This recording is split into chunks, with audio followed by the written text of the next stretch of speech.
प्यारे विद्यार्थियों, कल अध्यापक दिवस पर आप लोगों के द्वारा जो मान और सम्मान मुझे दिया गया, उसके लिए आभार व्यक्त करने के लिए और आप सबसे एक बातचीत करने का बहुत मन था मेरा। तो मैंने यही उचित समझा कि उसके लिए कल की बजाय, कल तो अध्यापक दिवस पर आप लोगों का ही मान सम्मान लगातार मिलता रहा, फोन आते रहे बच्चों के, तो मुझे लगा कि अगले दिन आप लोगों का आभार भी व्यक्त करें और कुछ रूबरू बातचीत भी करें आपसे कि किस प्रकार से यह जो हमारा जो शिक्षण काल रहा है, अध्यापन काल रहा है, उसमें किस प्रकार आप लोगों से जुड़ाव होता गया और यह समय बीतता गया। निश्चित रूप से अध्यापक जो है वो मान सम्मान चाहता है, परंतु यह मान सम्मान यदि रूखा हो तो वो भाव नहीं बनता है। अध्यापक क्या चाहता है कि उसके जो छात्र हैं, जो विद्यार्थी उसने पढ़ाए हैं, उनकी सफलताओं को देखना चाहता है। वो चाहता है कि जब वो सफल हो तो वो अपने गुरु के साथ, अपने अध्यापक के साथ अपनी सफलताओं को, श्रेय को, अपनी जो जितनी भी उपलब्धियां हैं उन सबको बताएं। अध्यापक इसी चीज का ही तो भूखा है, वरना उस अध्यापक को निश्चित है कि आपने उसको एक फीस दिया है, एक कुछ राशि दी है, जिसके बदले में उसने आपको पढ़ाया है। वो एक तरीका है, एक परंपरा है जो चलती आ रही है कि गुरु दक्षिणा के रूप में कुछ ना कुछ दिया जाता था। पूर्व काल में भी ऐसा था और वर्तमान में भी ऐसा ही रूप है, इसमें हम पीछे नहीं हट सकते। परंतु क्या उस अध्यापक को भूल जाना या उस अध्यापक को याद न करना या अपनी सफलता की सीढ़ी पर जाने के पश्चात यदि आपका स्तर उस अध्यापक से कहीं ऊपर हो जाता है, तो क्या आप उस अध्यापक का सम्मान करना बंद कर देंगे? यह तो कहीं उचित नहीं है, क्योंकि अध्यापक तो एक आधार स्तंभ है ना। जो शिक्षा आपने प्राप्त की उसमें उस अध्यापक का बहुत बड़ा हाथ होता है।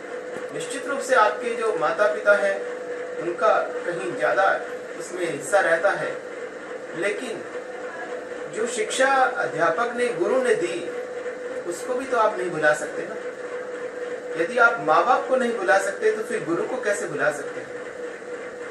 तो अध्यापक दिवस पर काफी विद्यार्थियों के तो आते हैं, फोन भी आते हैं, और जो सामाजिक प्लेटफॉर्म है, फेसबुक है, व्हाट्सएप है, या जो हमारा एजुकेशनल चैनल है, उस पर आप लोगों का कहीं ना कहीं कमेंट्स आते रहते हैं, बातचीत होती रहती है।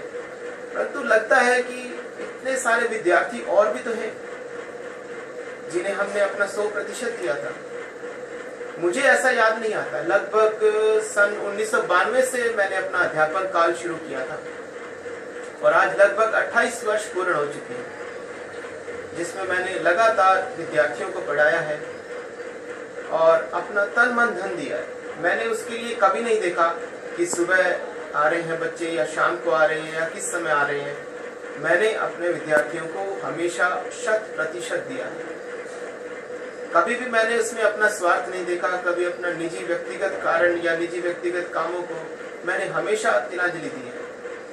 हमेशा एक ही भाव देखा है कि कैसे यह विद्यार्थी सफलताओं को प्राप्त करे, कैसे यह विद्यार्थी अपने स्तर से और ऊपर करे।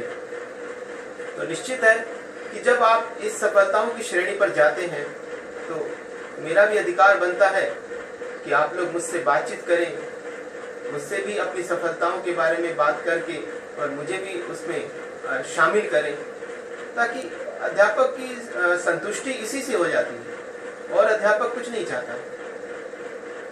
आज इन 28 वर्षों के अध्यापन काल में निश्चित रूप से बहुत से मेरे विद्यार्थी जो है सीए बन चुके हैं, एमबीबीएस करके डॉक्टर बन चुके हैं और अपना कार्य बड़ी सफलता से चला रहे हैं। बहुत से इंजीनियर बन चुके हैं बीटेक करके और अच्छी नौकरियों पर विराजमान हैं।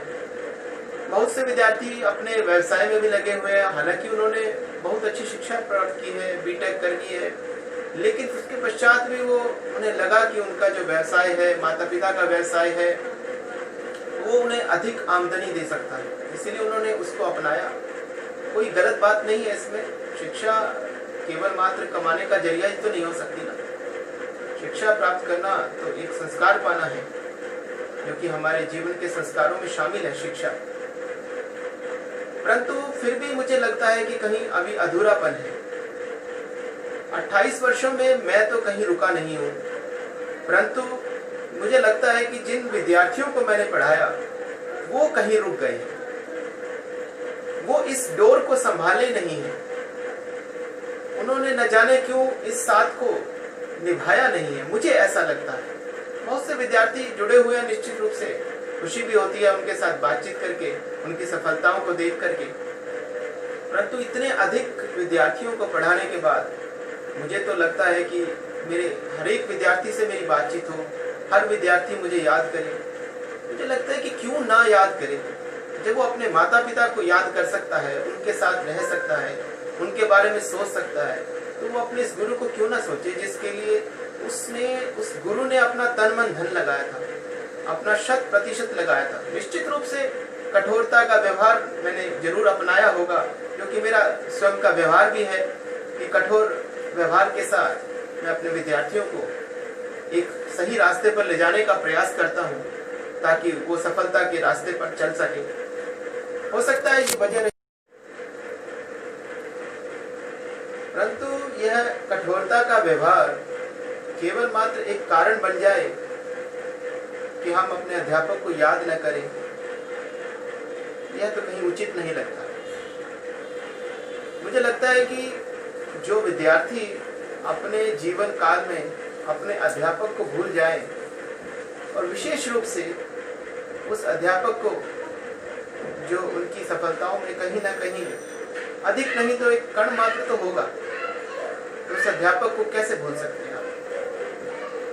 मेरा तो यही मानना है कि मेरे जो विद्यार्थी हैं वो सब भी मुझसे जुड़े, और जो आगे मैंने जो एक नई परंपरा बनाई है आज के वातावरण के अनुकूल, उसको कहीं ना कहीं मैंने डिजिटल बनाने की कोशिश की है, और एक ऐसा सामाजिक प्लेटफॉर्म तैयार किया है।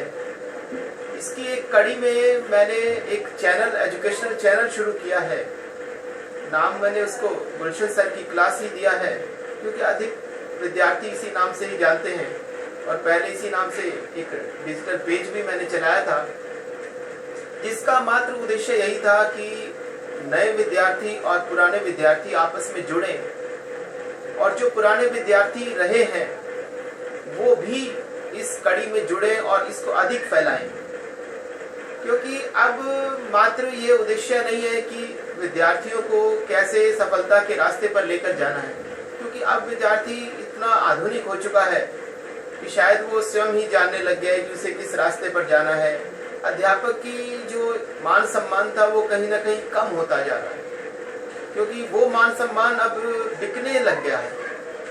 और इसके लिए मैं नहीं कह सकता कि कौन जिम्मेवार है, अध्यापक जिम्मेवार है या विद्यार्थी या उनके माँ बाप जिम्मेवार हैं। मुझे कहीं ना कहीं इसमें संस्कारों की कमी ही नजर आती है कि आज का विद्यार्थी ये महसूस करता है कि हमने इस अध्यापक को फीस दी है, कुछ राशि दी है, उसके बदले में ही तो पढ़ा रहा है, कि कौन सा हमारे ऊपर एहसान करता है।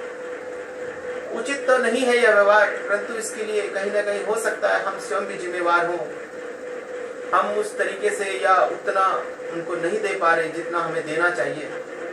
प्रयास जारी रहेंगे, परंतु जो एक सामाजिक प्लेटफॉर्म मैंने तैयार किया है, जिसमें मैं चाहता था कि वो अधिक से अधिक फैले, और ऐसे विद्यार्थी जो कहीं ना कहीं शिक्षा प्राप्त करने में चूक रहे हैं, या जिनकी क्षमता, आर्थिक क्षमता इतनी नहीं है कि वो फीस भर पाएं या ट्यूशन फीस दे पाएं, उन विद्यार्थियों को सीखने के लिए एक ऐसा प्लेटफॉर्म दिया जाए जिससे वो विद्यार्थी भी वही सब पा सके जो कहीं ना कहीं पैसा खर्च करने वाले माँ बाप के बच्चों को मिलता है। इसके लिए जो डिजिटल चैनल जो हमने बनाया YouTube पर, उसको मैंने काफी कोशिश की बूस्ट करने की, उसको बढ़ाने की, उसका दायरा अधिक बढ़ाने की सोची, जिसमें मेरे पुराने विद्यार्थियों का एक बहुत बड़ा अहम भूमिका हो सकती थी। परंतु वो भूमिका मुझे इतनी नज़र नहीं आई। काफ़ी बच्चों ने, काफ़ी पुराने विद्यार्थियों ने इसमें सब्सक्राइब भी किया, लेकिन अभी बहुत ज़्यादा आवश्यकता थी। मुझे लगा कि मेरे ज़्यादा नहीं तो कम से कम 400 से 500 विद्यार्थी ऐसे होंगे जो बीटेक करके और इंजीनियरिंग में हैं, बहुत अच्छे पदों पर हैं। मुझे लगा कि वो मेरे विद्यार्थी मुझसे संपर्क में आएंगे और मुझसे कहेंगे कि हम गुरुजी आपके जो कार्य है इसको आगे संभालेंगे, इसको आगे बढ़ाएंगे, इसको बूस्टअप करेंगे। जो मेरे विद्यार्थी जो और रहे हैं, जो सीए हैं, जो डॉक्टर्स हैं, वो अपने अपने ग्रुप में कहीं ना कहीं मुझे शेयर करेंगे, मुझे अपना सफलताओं में शामिल करने की कोशिश करेंगे और इस जो कड़ी मैंने बनाई है उसको जोड़ने का प्रयास करेंगे। लेकिन वो सफलताएं नहीं मिल पाई। वास्तविकता तो यही है कि वो सफलताएं नहीं मिल पाई। हो सकता है अभी समय कम बीता है, अभी विद्यार्थियों तक पहुंच नहीं बन पाई है और आने वाले समय में ऐसा संभव हो जाए, परंतु अभी कुछ मन जो है वो कहीं ना कहीं नेगेटिव होता है कि वो सब छात्र क्यों नहीं जुड़ पा रहे, क्या वजह रही, क्या हम में कुछ कमी रह गई, या वो विद्यार्थी अपने बड़े पदों पर पहुंचकर हमें छोटा महसूस करने लगे हैं। उनका हमसे जुड़ना उन्हें लगता है कि कहीं अखरने लगा है उनको, कि एक विद्यार्थी जो है जो ऊंचे पद पर जा चुका है वो शिक्षक को छोटा तुच्छ समझने लग जाता है। ऐसा है, इसमें कोई शक नहीं है, समाज में ऐसा होता है। परंतु मेरी इच्छा ऐसी रहती है कि मेरे विद्यार्थी जो है मुझसे अधिक से अधिक जुड़े, मुझसे बातचीत करें, मुझे अपने दुख सुख में शामिल करें और मेरे जो इस सामाजिक प्लेटफॉर्म मैंने तैयार किया है कम से कम इसमें तो मुझ में जरूर जुड़ जाएं। और मैं अब ये उम्मीद करूंगा कि शिक्षक दिवस पर आप लोगों ने जितना मुझे मान सम्मान दिया है और एक गुरु दक्षिणा के रूप में माने कि मैं मांगूंगा आप सबसे कि आपके जितने भी सर्कल में और भी जो मेरे विद्यार्थी हैं जो जिन्होंने मुझसे पढ़ाई की है, आप सब उनसे बातचीत करें या कोई ऐसा ग्रुप बनाएं जिसमें आप सबका जितने भी आप एक बैच के होते थे वो सब मिल जाएं और फिर लगभग सभी इस ग्रुप से मेरे जो सोशल नेटवर्क है, जो डिजिटल चैनल है, मेरा एजुकेशनल चैनल है, गुलशन सर की क्लास है, उसके साथ जुड़े या व्यक्तिगत रूप से मुझसे फ़ोन पर जुड़े, व्हाट्सएप पर जुड़े। ऐसा मैं अपेक्षा रखता हूँ आप सबसे कि यदि आप 10, 15, 20 विद्यार्थी भी अगर इस विषय में आगे आते हैं और इस तरह के ग्रुप बनाते हैं और बाकी विद्यार्थियों को भी इसमें शामिल करते हैं, तो शायद जो मैं एक योजना मैंने बनाई है कि अधिक से अधिक विद्यार्थियों को मैं जोड़ूं और उन विद्यार्थियों तक अपनी पहुंच बनाऊं जिनके पास आर्थिक क्षमताओं की कमी है, जिनके माँ बाप पैसा नहीं खर्च कर पा रहे हैं, परंतु वो विद्यार्थी बहुत ही काबिलियत रखते हैं और मैं उनके साथ जुड़ूं और उनको अपना 100% दूं। क्योंकि ये तो निश्चित है कि अभी तो उम्र के उस पड़ाव पर हूँ कि जहाँ लगभग 46 साल मैंने पूर्ण कर लिया है, 45 साल 46 साल की उम्र हो चुकी है, लेकिन मुझे लगता है कि अंतिम सांस तक जो है मैं अपने विद्यार्थियों को अपना 100% देता रहूँगा। तो अभी बहुत समय बचा है मेरे हिसाब से, बाकी ऊपर वाला जैसा चाहता है। तो आप लोग अधिक से अधिक मुझसे जुड़े ताकि मैं इस जो मैंने अभियान चलाया इस अभियान को मैं काफ़ी दूर तक ले जा सकूँ। धन्यवाद।